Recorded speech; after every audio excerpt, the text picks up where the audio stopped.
yang akan yaitu terdiri dari materi, yaitu kodominan, dominan tak sempurna, dan alganda.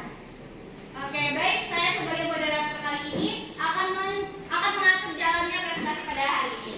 Jadi, saya akan membacakan pembagian materi yang akan kami jelaskan, yaitu materi kodominan yang akan dijelaskan oleh Yasmin Tasya dan akan dilanjutkan oleh Bayu untuk menjelaskan sistematika penyilangan interaksi alel kodominan, dan akan dilanjutkan lagi oleh Barok atau Zaki yang akan menjelaskan contoh interaksi alel kodominan. Pada materi kedua, yaitu dominansi tidak sempurna, akan dijelaskan oleh Pak Hira, serta akan menjelaskan sistematika penyilangan dari dominansi tidak sempurna. Selanjutnya adalah materi yang ketiga, yaitu penjelasan mengenai alel ganda akan dijelaskan oleh saya sendiri. Lalu akan dilanjutkan oleh Maitri mengenai sistematika penyilangan alel ganda, dan akan dilanjutkan oleh Rahmadini untuk menjelaskan interaksi alel ganda pada lalat. Baiklah, kami mengadakan sesi tanya jawab di akhir presentasi dengan maksimal pertanyaan 2 pertanyaan dari para audiens. Kami harapkan agar para audiens dapat menyimak materi yang kami jelaskan dengan tenang.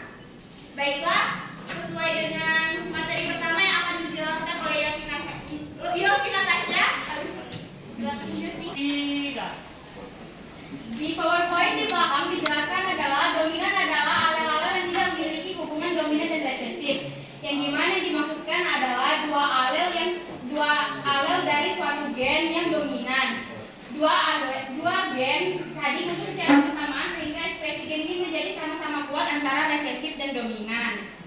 Nah, biasanya kan resesif ini kan yang tertutupi, tetapi di sini berbeda karena dia sama-sama kuat. Jadi yang muncul adalah gabungan dari keduanya. Jadi itulah dikatakan yaitu kodominan adalah alel-alel yang tidak memiliki hubungan dominan dan resesif. Nah, contoh dari kodominan adalah golongan darah sistem ABO. Jika kalian punya golongan darah AB, itu berarti di dalam diri kalian telah terjadi kodominan. Yang dimana golongan darah dari alel dari golongan darah A dan B itu tuh berekspresi secara bersamaan sehingga menghasilkan golongan darah AB. Terima kasih. Berikutnya yaitu interaksi alel atau kodominan. Di sini kita akan menghilangkan ayam berbulu hitam dengan ayam berbulu putih, di mana genotyp B besar, dan B kecil. Maka akan menghasilkan gamet B besar dan B kecil. Kemudian akan menghasilkan keturunan pertama yaitu ayam berbulu Andalusia dengan 100% B besar B kecil. Kemudian keturunan keduanya yaitu ayam berbulu Andalusia disilangkan dengan ayam berbulu Andalusia akan menghasilkan genotyp B besar B kecil dan B besar B kecil, dan bergamet B besar dan B besar. Kemudian persentase dari persilangan ini yaitu 25% ayam berbulu hitam B besar dan 20% ayam berbulu Andalusia B besar B kecil, dan 25% ayam berbulu putih B kecil, dan menghasilkan perbandingan 1:2 dan banding 1. Ini ada sapi. Jenisnya interaksi alel kodominan. Sama ini jadi anak sapi warna merah RR besar yang kodominan terhadap putih R kecil menghasilkan anak sapi berwarna coklat kemerahan atau kekuningan dengan sedikit percikan warna putih disebut rawan R besar R kecil.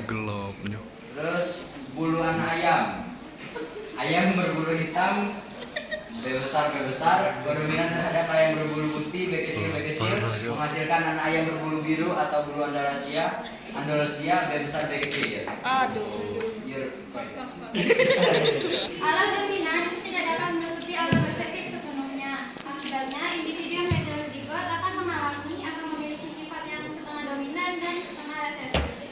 Dengan kata lain, gen yang dominan tidak terlalu mendominasi seperti teori Mendel. Misalnya, tanaman bunga merah M besar disilangkan dengan tanaman bunga putih M kecil menghasilkan anakan bunga merah muda M besar M kecil.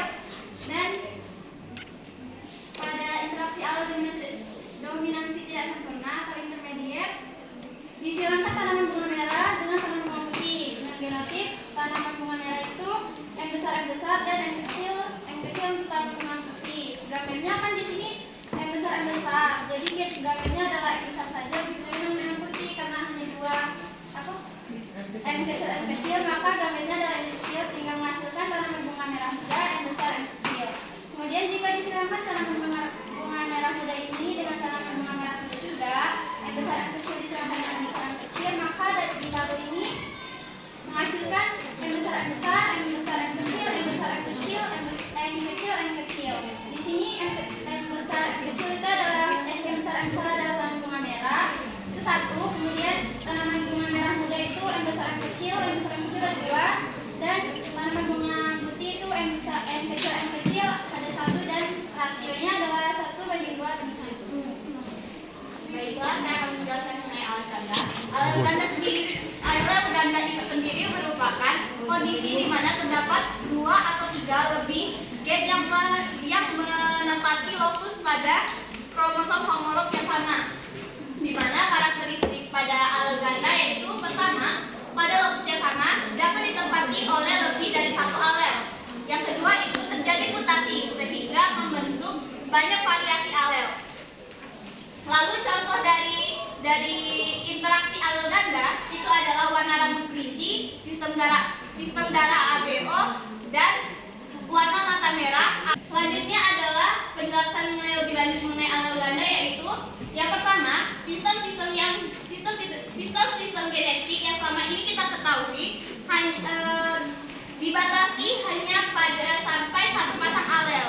Lalu yang kedua adalah jumlah alel maksimum pada suatu lokus gen yang dipunyai oleh masing-masing individu itu ada setiap individu adalah 2, yang mana masing-masingnya berada pada kromosom homolog. Lalu selanjutnya terjadi mutasi sehingga terbentuk variasi-variasi gen yang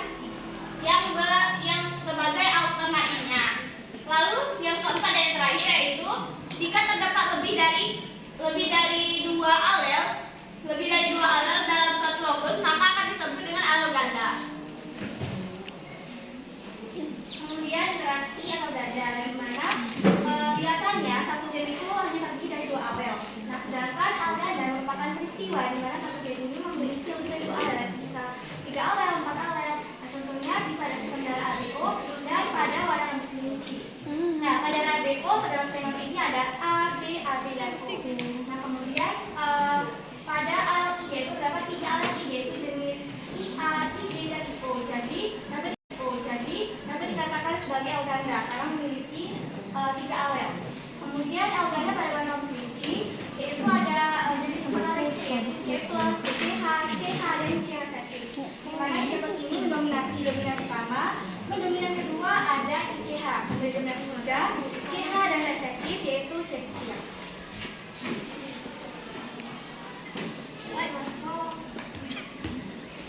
Nah, kemudian adanya dari tabel tersebut dapat kita lihat yaitu dari fenotip pada kelinci. Yaitu yang pertama ada nama lokal yang mendominasi C plus tadi, di mana warna kelabu normal atau kelabu gelap. Kemudian terdapat juga warna kelabu muda yang mendominasi dominan kedua yaitu CCH, yaitu berwarna muda. Kemudian yang ketiga ada warna Himalaya yaitu mendominasi dominan ketiga yaitu CH, di mana Himalaya berwarna putih dan diiringi dengan motif hitam pada telinga, mulut, hidung, dan kaki. Kemudian dengan ciri khas atau ciri kecil yaitu kelinci albino, di mana kelinci berwarna putih dengan warna bermata merah. Kemudian terdapat alel ganda pada warna mata lalat. Pada lalat Drophila melanogaster diatur oleh satu seri alel. Nah, di mana seri alel ini adalah warna yang sama-sama menonjol pada induk jantan dan induk betina, akan tetapi lebih dominan kepada induk betina. Nah, di mana induk betina akan menghasilkan mata yang berwarna merah sehingga anak jantannya nanti pasti akan berwarna merah. Nah, terdapat variasi dari mata merah yaitu tipe liar disebut dengan red plus atau besar, kemudian merah koral dilambangkan dengan WCO, lalu merah darah dilambangkan dengan WBL, lalu merah eosin dilambangkan dengan WE, lalu merah aprikot dilambangkan dengan WAP, di mana merah aprikot ini disebut dengan warna peach atau keorenan. Lalu ada warna putih dilambangkan dengan B atau bisa disebut dengan kelinci albino. Nah, dari setiap alel dapat memproduksi pigmen yang pengaruhnya semakin menurun sehingga terbentuk hierarki warna W+ lebih besar daripada WCO, lebih besar dari BL, lebih besar dari WE, lebih besar dari AP, dan lebih besar dari W.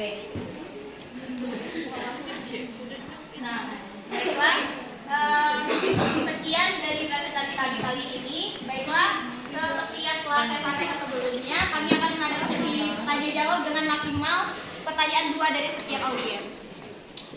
Baiklah, kami akan menampung pertanyaan dari Hawa dan dari Sarah. Ya,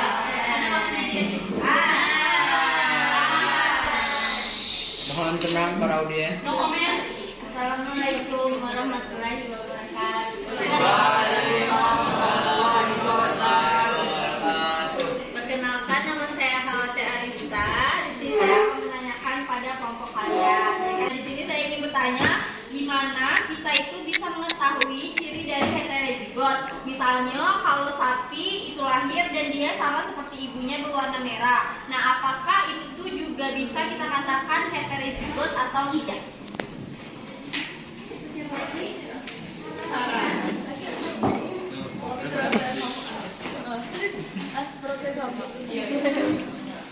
Assalamualaikum warahmatullahi wabarakatuh. Waalaikumsalam warahmatullahi wabarakatuh. Perkenalkan, nama saya Sarah Amelia. Jadi di sini saya akan mewakili kelompok saya untuk bertanya, apa perbedaan utama dari antara dominasi, tidak sempurna, dan kodominan? Yang sama. Dan kodominan. Baiklah, jadi saya menjawab pertanyaan dari Sarah tadi, yaitu apa perbedaan utama antara dominasi tidak sempurna dengan kodominan?